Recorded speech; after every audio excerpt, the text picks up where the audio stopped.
Hello YouTube family, welcome to my YouTube channel.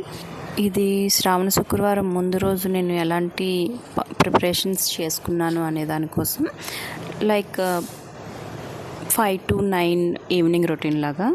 So ఇక్కడ groceries, vegetables తీసుకొచ్చారు, అవన్నీ సర్దుతున్నాను. అవన్నీ సర్దేసిన తర్వాత ఇక్కడ చిన్న మనీ ప్లాంట్స్ని, చిన్న చిన్న కొమ్మల్ని వాటర్లో వేసి పెడతాను కిచెన్లో.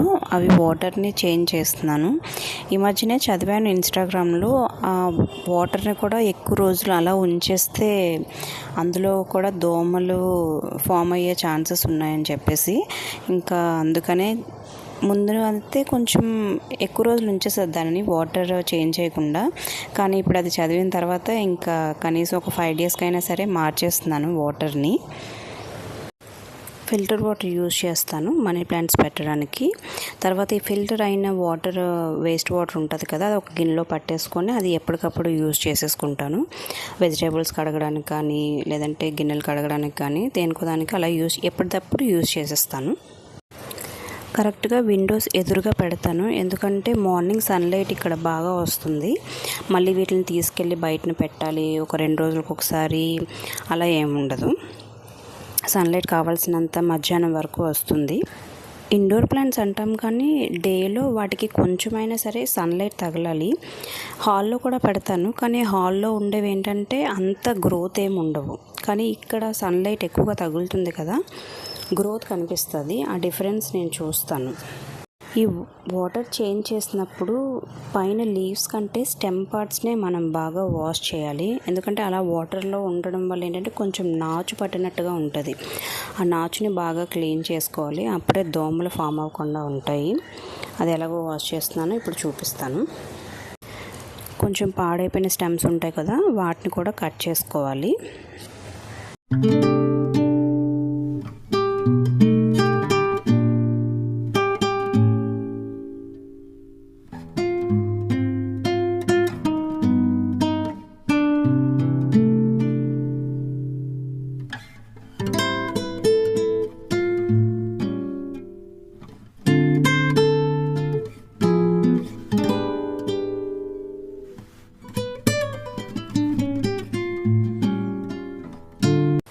హాల్లో ఉన్న మొక్కల్ని కూడా చేంజ్ చేస్తున్నాను. ఆ వైట్వి 2 sauce bottles, tomato ketchup, tomato sauce ఉంటాయి కదా, అవి అయిపోయిన తర్వాత వాటిని నీట్గా క్లీన్ చేసేసి ఒక రోజంతా వాటర్ వేసి వదిలేసేసి అలా క్లీన్ చేసి పెట్టి అందులో వేసాను అనమాట. ఇంకా అది అయిపోయిన తర్వాత మేడపైకి వచ్చాను. పువ్వులు ఏమైనా ఉన్నాయేమో అని చెప్పి చూద్దామని చెప్పి. ఫ్లవర్స్ చాలా ఎక్కువగా ఉన్నాయి. గోంగూర ఇప్పుడిప్పుడే పెరుగుతుంది, వర్షం పడింది కదా, డస్ట్ అంతా పోయి చాలా నీట్గా కనిపిస్తుంది. ఫ్లవర్స్ కూడా బాగున్నాయి. కాసేపు మేడపైన అలా టైం స్పెండ్ చేసి వచ్చిన తర్వాత ఇంకా టిఫిన్కి మార్నింగే పప్పు నానబెట్టాను పెసరట్టు కోసం, అది ఇప్పుడు మిక్సీ పడుతున్నాను. ఈ లోపల టీ కూడా పెట్టాను, టీ మరుగుతుంది. ఇది అయిపోయిన తర్వాత కాసేపు టీ తాగి కొంచెంసేపు రిలాక్స్ అయిన తర్వాత మళ్ళీ పనులు స్టార్ట్ చేయాలి. పెసరట్టుకి ఫర్మెంటేషన్ అవసరం లేదు, కానీ మార్నింగే రుబ్బాలంటే పడుకొని ఉంటారు కదా, డిస్టర్బెన్స్గా ఉంటుందని చెప్పేసి నేను నైటే ప్రిపేర్ చేసేసుకొని ఫ్రిడ్జ్లో పెట్టేసుకుంటాను. మార్నింగ్ లేచిన వెంటనే తీసుకొని పెట్టేస్తాను. లేచిన వెంటనే ఫస్ట్ చేసే పని అదే. వేసేటప్పటికల్లా కూలింగ్ వదిలిపోద్ది అనమాట. ఇక్కడ టీ అయిపోయింది. మా బాబు కోసం కొంచెం మక్కన ఫ్రై చేశాను, వాడికి ఇష్టం బాగా. టీ తాగేసి కాసేపు రిలాక్స్ అయ్యి ఇంకా క్లీనింగ్ స్టార్ట్ చేసేసాను. మార్నింగ్ క్లీనింగ్ అంటే పిల్లలు లేచేసరికే క్లీనింగ్ అంతా అయిపోతుంది, డిస్టర్బెన్స్ ఉండదు.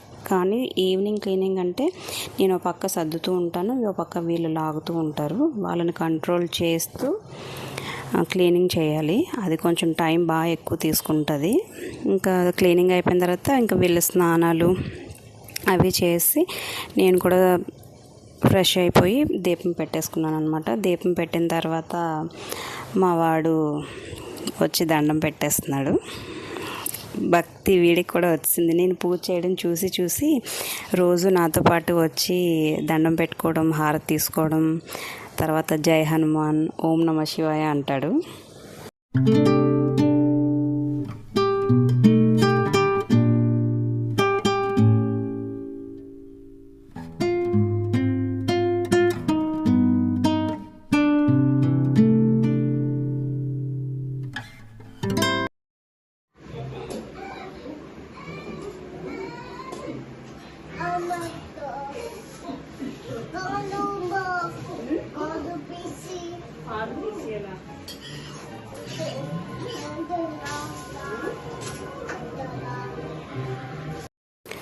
పూజ అయిపోయిన తర్వాత ఇక్కడ డిన్నర్ రెడీ చేసేస్తున్నాను.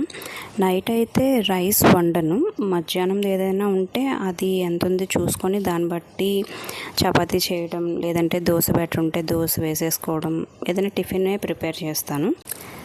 దోశ వేస్తున్నప్పుడు వీడు ఇలా కూర్చోవాల్సిందే, లేదంటే నేను ఎత్తుకోవాలి. ఇలా ఇష్టం అనమాట వాడికి, ఇంకా అందుకే కూర్చోబెడతాను.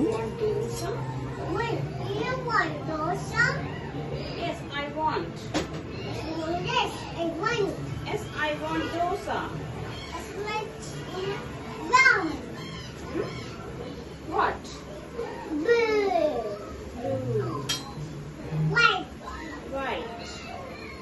Green. Green. Pink. Pink.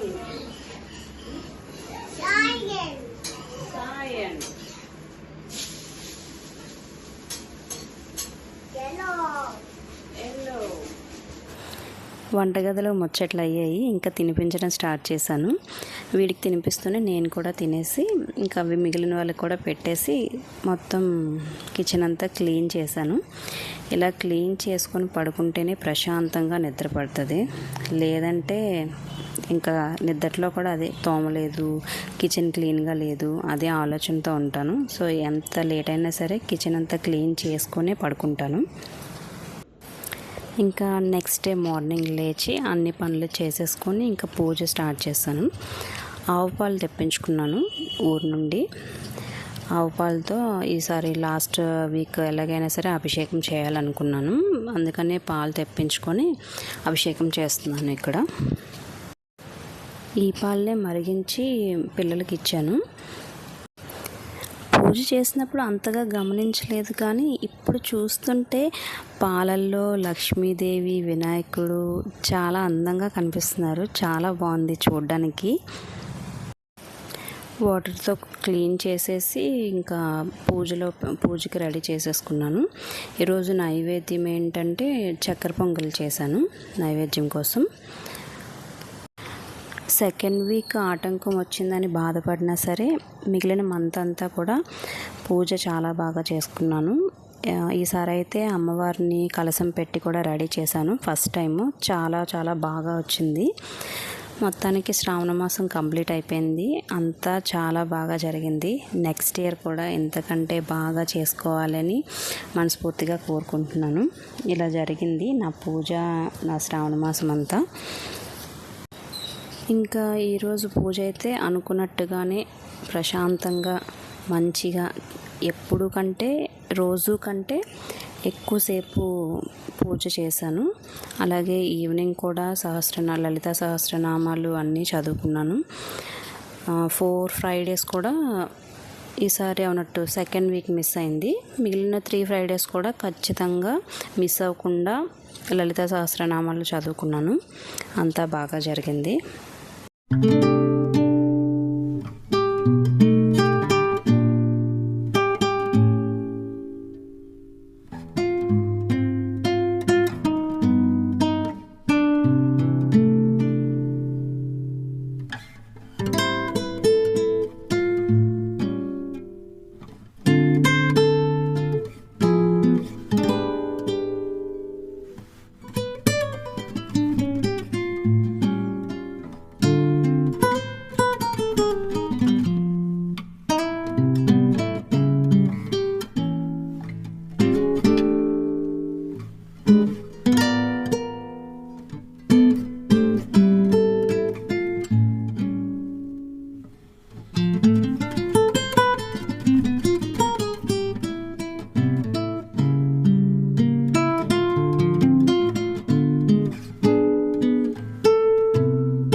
ఇది ఇవాళ వీడియో. నచ్చితే లైక్ చేయండి, నా ఛానల్ని సబ్స్క్రైబ్ చేసుకోండి. Thank you for watching.